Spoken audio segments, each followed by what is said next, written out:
지난 2004년 경남 밀양 여중생 성폭행 사건에 가담한 가해자들의 신상이 유튜버에 의해 공개되면서 후폭풍이 커지고 있습니다. 추가 폭로가 예고된 가운데 사적 제재가 가져올 수 있는 부작용에 대한 우려도 커지고 있습니다. 관련 내용을 오선희 변호사와 짚어봅니다. 어서 오십시오. 네, 안녕하세요. 네, 20년 전 사건이 최근 들어서 다시 조명을 받는 그 경위를 좀 한번 정리해 주시겠습니까? 네, 이게 사건이 20년 전에 있었는데 그 당시에 관련된 가해자가 44명이었죠. 근데 실제로 기소가 된 건 구속 7명, 불구속 3명, 10명이 형사재판으로 갔고 나머지는 기소가 되지 않았습니다. 그런데 형사재판에 갔던 10명이 형사재판으로 해서 뭐 징역을 받거나 이렇게 형사처벌이 된 건 아니고 그 당시에 소년범이라는 이유로 소년부로 가서 소년보호처분을 받았어요. 그래서 봉사활동, 뭐 소년원 이런 식으로. 그러고 나서 20년이 흘렀고 그런데 갑자기 한 유튜버가 이 사람들 실명과 직업을 특정해서 모두 2명을 공개했고 이 사람들이 어떤 말을 하고 어떤 생활을 하고 있다. 뭐 한 명은 자녀, 딸을 갖고 있는데 딸을 보호하겠다 이런 얘기를 하고 한 명은 골프 등 뭐 외제차 뭐 이런 걸 타면서 호화롭게 잘 살고 있다 이렇게 공개를 하면서 아니 이렇게 나쁜 범죄를 저지르고도 처벌도 받지 않고 20년을 평온하고 일상을 즐기면서 살고 있다니 이거에 국민적 공분이 일어난 거죠. 예, 이게 영화로도 제작이 됐어요. 그렇죠. 많은 분들이 아시겠지만 한공주. 이게 특정된 가해자가 44명인데 당시에 그 나이 때문에 단지 그것 때문에 처벌을 안 받은 건가요? 나이도 있었고요. 예. 일본 그 당시에는 이게 20년 전에는 합의를 하면 처벌을 못하는 그러니까 흔히 말하는 친고죄에도 영향이 있었습니다. 예. 그러니까 이게 지금 법이 바뀐 게 2013년이고요. 그 당시에는 법 바뀌기 전이어서 공소권 없음 처분이 받은 일부도 있습니다. 당시 피해자의 보호자가 일부와는 합의를 하기도 했었고 44명 중에 혐의가 인정 안 된 경우도 있었고 기소가 된 그러니까 적극적 가담자 10명 외에 나머지는 미리 소년보호처분, 소년이기 때문에 보호처분을 미리 받은 경우도 있었습니다. 예. 네, 일단 뭐 지금 피해자는 어떻게 살고 있는지는 알려지지 않은 상황인 것 같고요. 네, 지금 그렇습니다. 그 2명에 대해서 굉장히 그 유튜버가 많은 분노를 한 것 같습니다. 네. 그로 인해서 이제 국민적 공분도 사고 있는데 어떻게 보셨어요? 그 유튜버의 공개로 인해서 한 명은 직장에서 해고가 되고 한 명이 근무하는 식당에서도 문을 닫았다고 알려졌는데요.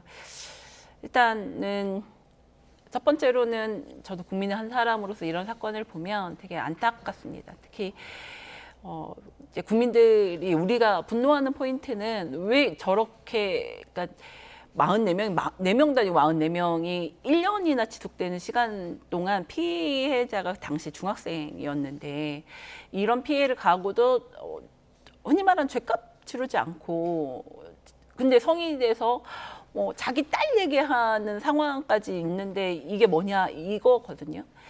근데 한편으로는 이러한 사적 제재가 우리 사회가 전혀 이런 사적 제재가 아니고서는 사회의 공적 시스템을 믿지 못한다는 상징이거든요. 공적 시스템이 안 돌아가니까 사적 제재를 하고 사적 제재에 환호를 하고 그것이 사회 현상인 것처럼 보여집니다. 이 사적 제재에 환호하는 거는 사실 드라마에서도 사적 제재를 하는 주인공들이 많이 나오고 있거든요.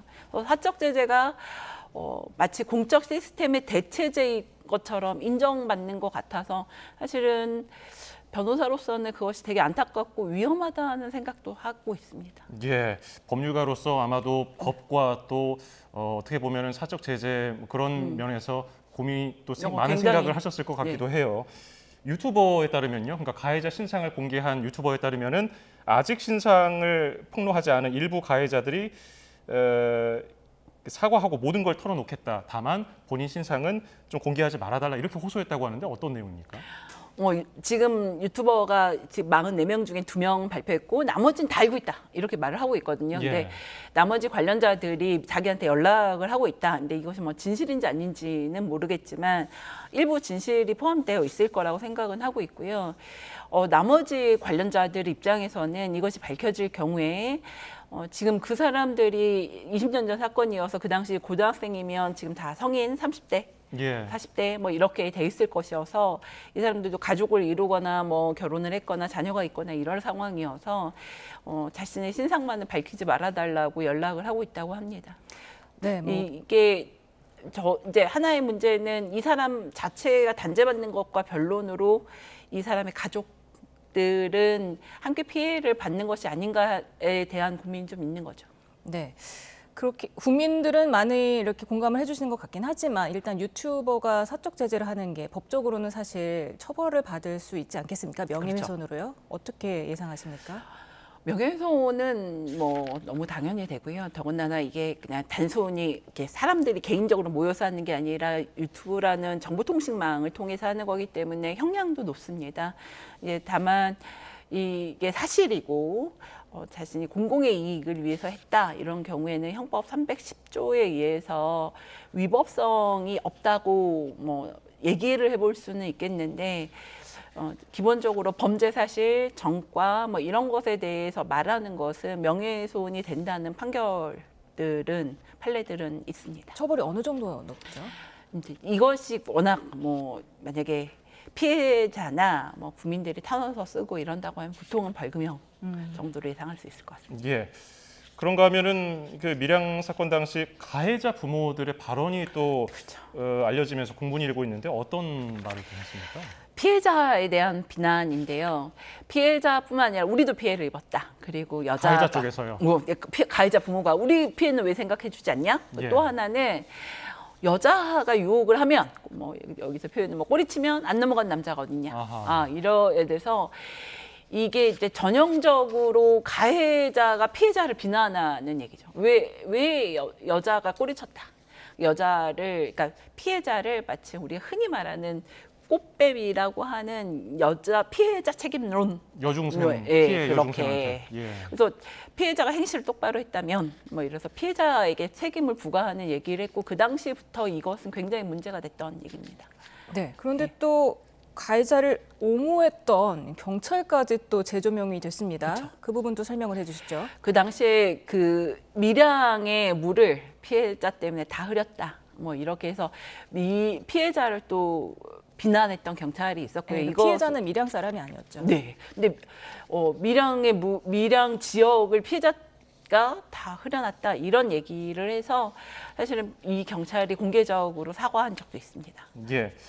이게 가해자의 신상 공개, 뭐 일각에서는 뭐 정의롭다고 말하는 분들도 있고, 일부에서는 또 법적인 테두리 안에서 해야 되는 거 아니냐 이런 지적을 하고 있습니다.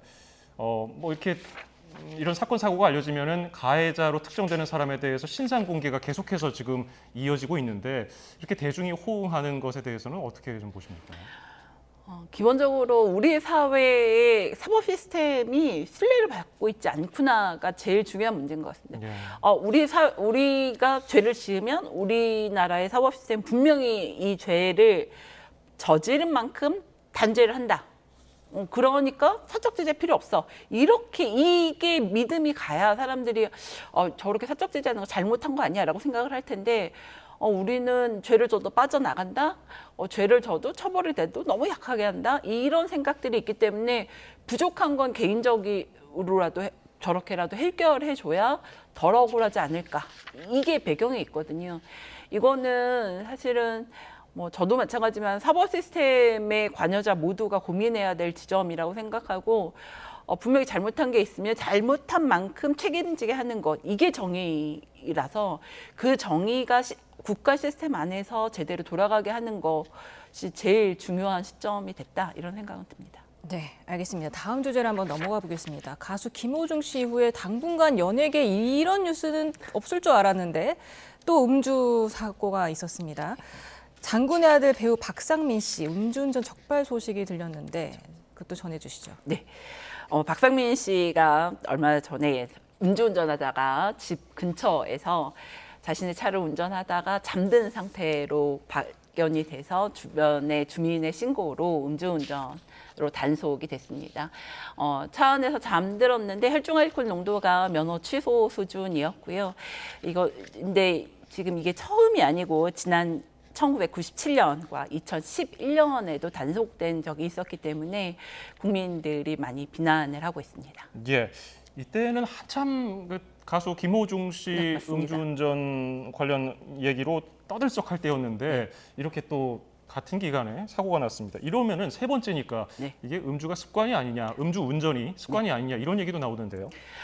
사실은 음주운전은 이제 변호사들은 한 번 하면 10번, 100번 있다 이렇게 생각을 합니다. 왜냐하면 음주운전 안 하는 사람들은 안 하지만 음주운전한다고 한 번 했다고 무조건 걸리는 건 아니니까요. 다만 또 심지어는 지금 이 박상민 씨 경우는 운전하다가 잠이 들었단 말이죠. 그러니까 차 안에서 잠을 자고 있는 게 신고가 된 거여서 그거는 단순히 조금 취해서 운전하는 경우가 아니고 남이 신고할 정도로 만취한 상태였기 때문에 매우 좀 위험한 상태였고 예. 습관이었다고 보이는 면이 충분합니다. 다만 이게 지금 박상민 씨 같은 경우는 97년, 2011년, 지금 2024년에서 간격이 있어서 가중처벌이 되는 거는 법률적으로는 10년 이내이기 때문에 가중처벌 대상에서는 벗어나는 있습니다. 네. 근데 이렇게 계속 반복이 되는데 이걸 어떻게 해야 됩니까? 이거 대책이 없습니까? 저는 그냥 이게 사람이 술을 마시는 게 아니라 술이 사람을 마시는 단계에서 본인이 이성적이고 객관적인 판단에서 나 술 마셨으니까 대리기사 불러야지가 되지 않아서 적극적으로 권고 드릴 때는 술 드시는 자리에는 차를 절대 가져가시지 않는 것이고 사실 음주운전 처벌 경력이 있으신 분들은 이렇게 알코올 중독이나 단주 관련해서 정신과 치료를 받거나 적극적으로 나서시지 않으면 지금은 사실 김호중 씨의 사건 이후로 경찰이나 검찰에서 반복적인 음주운전이나 특히 인사사고에 대해서 처벌 수위가 굉장히 내부적으로 높여 있거든요. 그래서 이거는 좀 당사자 분들이 되게 스스로 엄격하게 판단하시는 게 맞다고 생각합니다. 현장에서 실제로 음주운전으로 처벌을 받은 분들이 또 다시 음주운전을 하는 이런 일이 많습니까? 굉장히 많습니다. 그러니까 저는 음주운전으로 재판 도중에 음주운전 하시는 분들 되게 많거든요. 근데 음주운전 도중에는 사실 명허가 취소된 상태면 무면허의 음주운전, 그렇죠. 이중이거든요.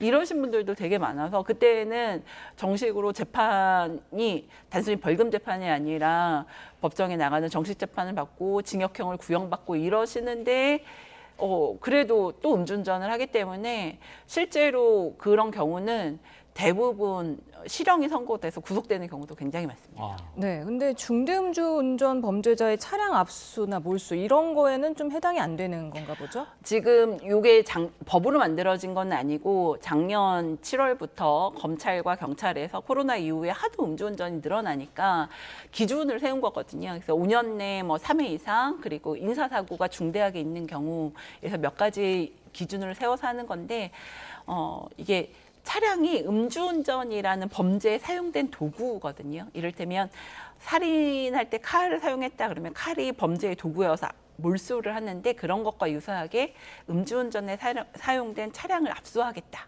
몰수하겠다 이런 것인데 요 박상민 씨 경우는 아까 말씀드렸다시피 좀 그 기준에는 너무 간격이 멀어가지고 그 기준에 해당하지는 않을 것으로는 보입니다. 또 가족 명의라면 본인 명의가 아니면 또 안 된다면서요? 그렇죠. 이게 범죄에 제공된 물건이지만 범인 외에 제3자 소유인 경우는 몰수가 되지는 않습니다. 예. 네. 자, 주제를 한 번 더 바꿔볼까요? 전북 전주의 한 초등학교에서 발생한 일인데요.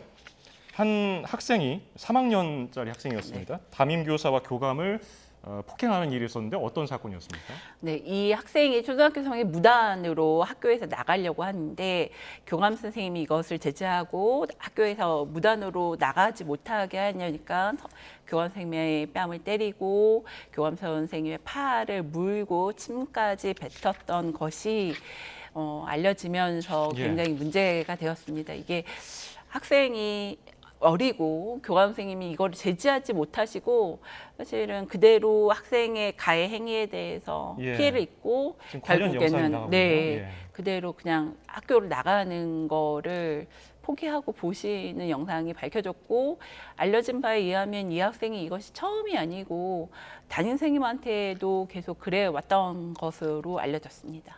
근데 저렇게 아이가 폭력적인 행동을 반복하고 때리고 가방을 휘두르고 하는데 저거를 말리지는 못하는 겁니까? 이제 아동학대로 의심을 받을까 봐 이렇게 가만히 계시는 걸까요?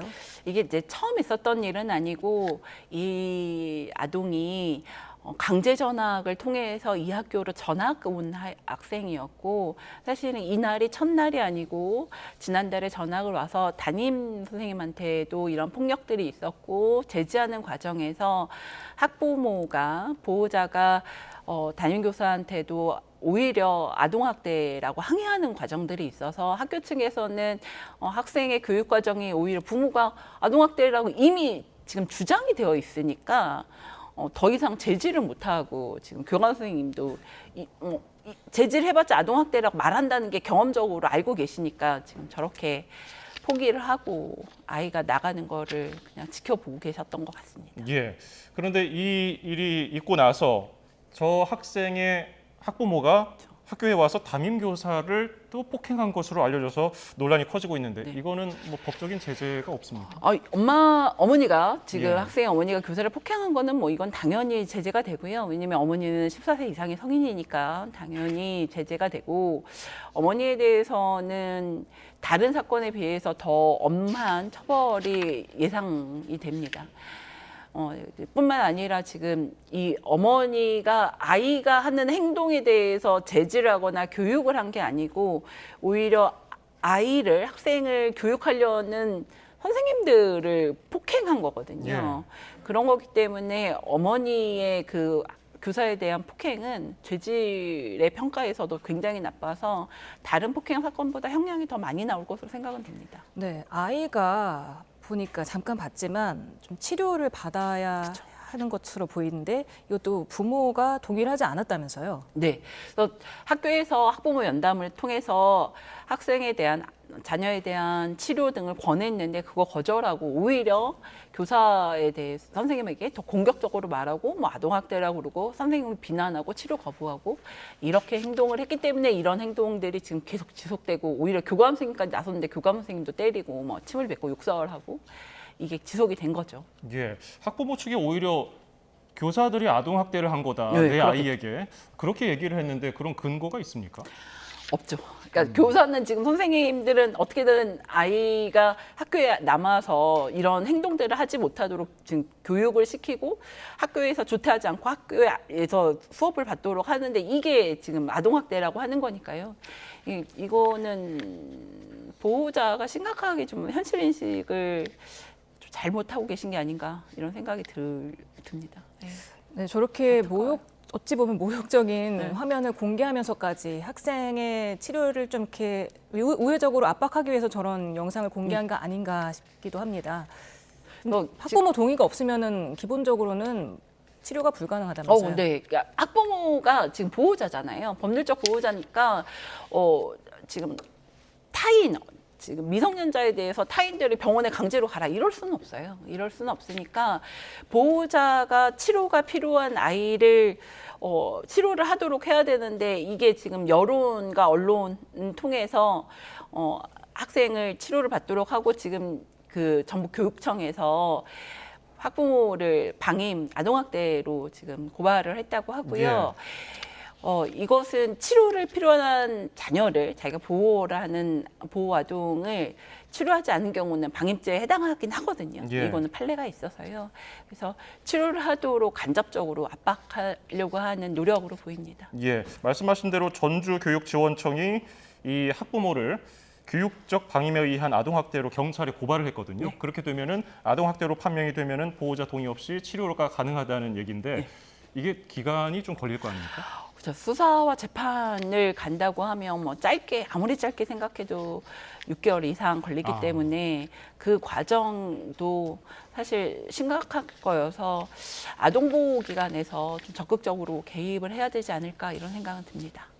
네, 지금까지 오선희 변호사와 함께 화제가 되고 있는 사건들 짚어봤습니다. 오늘 말씀 감사합니다. 잘 들었습니다. 네, 감사합니다.